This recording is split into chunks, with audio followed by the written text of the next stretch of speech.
ಇನ್ನು ವಿಶ್ವವಿಖ್ಯಾತ ಮೈಸೂರು ದಸರಾ ಮಹೋತ್ಸವ 2018ಕ್ಕೆ ಅರಮನೆಯ ಆವರಣವನ್ನು ಪ್ರವೇಶಿಸಿದೆ ದಸರಾದ ಗಜಪಡೆ.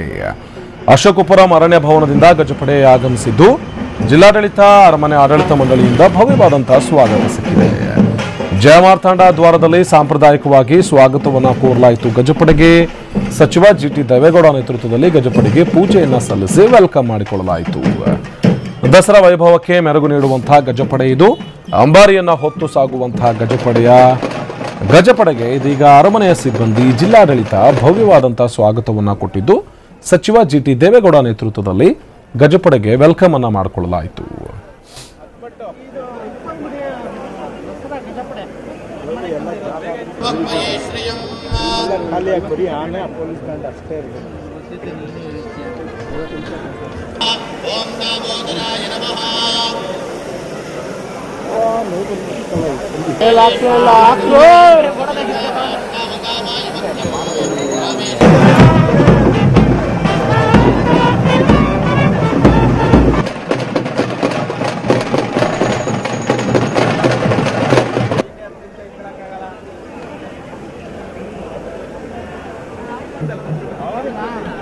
ಹತ್ಬಟ್ಟು